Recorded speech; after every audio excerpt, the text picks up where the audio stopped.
ক্ষেত্রে কোন কোন খাদ্যগুলোকে অ্যাভয়েড করতে হবে এবং কোন কোন খাদ্যগুলোকে গ্রহণ করতে হবে, মাতৃদুগ্ধ ভার্সেস গরুর দুধের মধ্যে যে পার্থক্য, winning process, winning definition, types, advantage, disadvantage, এই জায়গাটা কিন্তু থেকে 5 মার্কসে কোয়েশ্চেন আসার চান্সেস খুব বেশি। কিচেন গার্ডেনে কি কি ধরনের সবজি এখানে ফলানো যেতে পারে। হ্যালো স্টুডেন্টস, কেমন আছো সবাই? সামনে পরীক্ষা কিন্তু একদম এসে গেছে।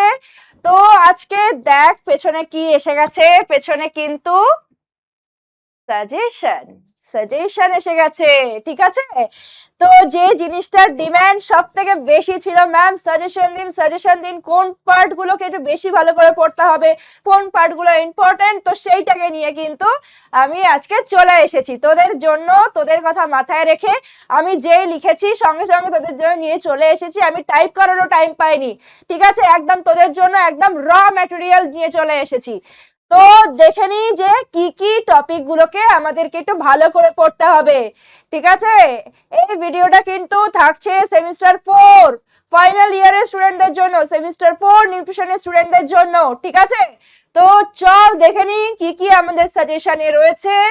ফার্স্টে রয়েছে কি, গর্ভাবস্থায় মায়ের শারীরবৃত্তীয় পরিবর্তন আর মা কি কি প্রবলেম ফেস করছে, ঠিক আছে? নেক্সট কি আছে,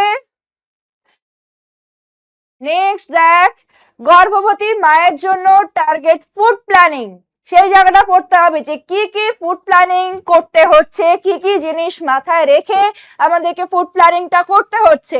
নেক্সট কি আছে দেখ, অপুষ্টিতে আক্রান্ত প্রেগনেন্ট ওমেনদের ক্ষেত্রে নিউট্রিশনের কি কি জিনিস মাথায় রাখতে হবে, যে সব মায়েরা অপুষ্টিতে আক্রান্ত তো তাদের ক্ষেত্রে কি কি জিনিস মাথায় রাখতে হবে ফুড প্ল্যানিং করার সময়। নেক্সট কি আছে, ল্যাকটেটিং মায়ের জন্য targeted nutritional requirement and food planning এর জন্য বিবেচ্য বিষয়।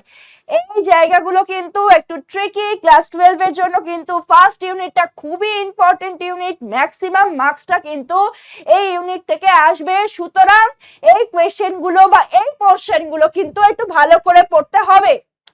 নেক্সট দেখ কি আছে, মা যে ওষুধগুলো খাচ্ছে তার শিশুর ওপর কি প্রভাব রয়েছে, সেই জিনিসগুলোকে কিন্তু দেখতে হচ্ছে, ঠিক আছে?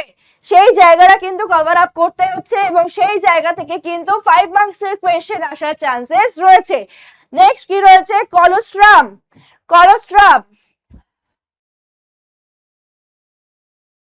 নেক্সট দেখ, নেক্সট রয়েছে ম্যাচিওর মিল্ক, তার সাথে মাতৃদুগ্ধ পানের সুবিধা এবং অসুবিধা, সেই জায়গাটাও কিন্তু দেখতে হচ্ছে। আর কি রয়েছে, মাতৃদুগ্ধ ভার্সেস গরুর দুধের মধ্যে যে পার্থক্য, ঠিক আছে? মাতৃদুগ্ধ ভার্সেস কৃত্রিম দুগ্ধের মধ্যে পার্থক্য, সেইটা দেখতে হচ্ছে। Winning process, winning definition, types, advantage, disadvantage, এই জায়গাটা কিন্তু থেকে 5 মার্কসে কোয়েশ্চেন আসার চান্সেস খুব বেশি। বা এই জায়গাটা থেকে কিন্তু উইনিং থেকে কিন্তু 5 মার্কসের টিকা লেখো এরকম কোয়েশ্চেনও আসতে পারে বা পার্ট মার্ক, ঠিক আছে? এরকমটাও হতে পারে। নেক্সট কি আছে দেখ, নেক্সট আছে নবজাতক ও শিশুর বৃদ্ধির জন্য বিভিন্ন খাদ্য উপাদানের ভূমিকা, বালাহার, এআরএফ, ম্যালনিউট্রিশন। নেক্সট আছে দেখ, কোন রোগের ক্ষেত্রে কোন কোন জাতীয় খাদ্য খেতে হবে, এটা হচ্ছে তোদের ইউনিট 1 এর চ্যাপ্টার 3 তে যে জায়গাগুলো আছে সেই জায়গাটা, কোন কোন রোগের ক্ষেত্রে কোন কোন খাদ্যগুলোকে অ্যাভয়েড করতে হবে এবং কোন কোন খাদ্যগুলোকে গ্রহণ করতে হবে, সেইটা কিন্তু অবশ্যই আমাদের মাথায় রাখতে হবে। নেক্সট দেখ, ড্যাশ ডায়েট রয়েছে, ব্র্যাড ডায়েট রয়েছে, BRAT diet and bland diet.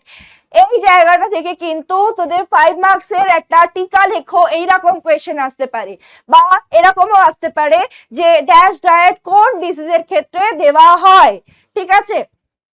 Next রয়েছে দেখ PEM, প্রোটিন এনার্জি ম্যালনিউট্রিশন। তো এইটা কিন্তু খুব একটা ইম্পর্টেন্ট টপিক, অবশ্যই কভার করবি। নেক্সট দেখ vitamin A deficiency disease and NAPPNB, মানে যে জাতীয় স্তরে যে প্রকল্পটি রয়েছে সেইটি সম্পর্কে রয়েছে। নেক্সট আছে নিউট্রিশনাল অ্যানিমিয়া, তারপর রয়েছে আয়োডিন ডেফিসিয়েন্সি ডিজিজ, নেক্সট রয়েছে national diarrhoeal disease control programme, concept of RDA and আরডিআই।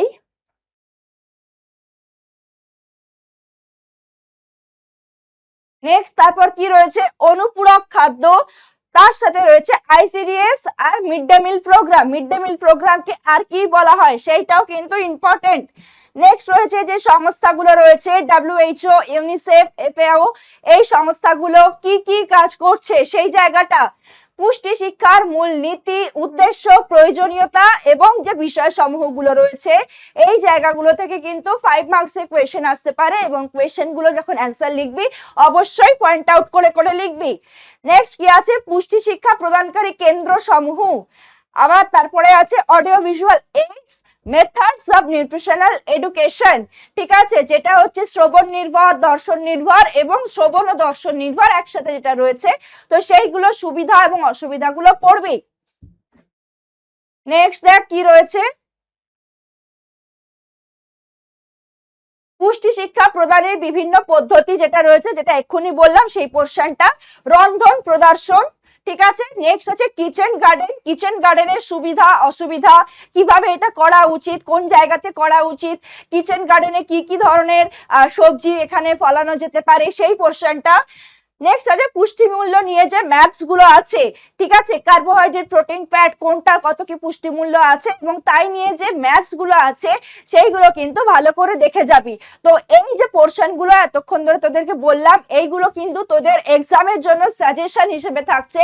আশা করছি এই জায়গাগুলো থেকেই কিন্তু তোদের 90% তোদের কোয়েশ্চেন কভার আপ করবে এবং আশা করছি তোরা খুব ভালো করে অ্যান্সার করতে পারবি, কারণ আমি তোদের সাথে আছি, তোদের সাথে এক্সপেক্টেড কি কি কোয়েশ্চেন হতে পারে, কি রকম কি সাজেশন আছে সবকিছু নিয়ে কিন্তু তোদের সাথে আমি অবশ্যই আছি। তো এই জায়গাগুলো তোরা ভালো করে লুক আউট কর, দেখ, একটু পড়, সামনে একদম হাতে টাইম নেই, সামনেই এক্সাম, কয়েকটা দিন একটু পরিশ্রম কর বাবা, দেখবি পরীক্ষায় অবশ্যই তোরা ভালো মার্কস পাবি। তো এই জায়গাগুলোকে ভালো করে পড়ো, ঠিক আছে।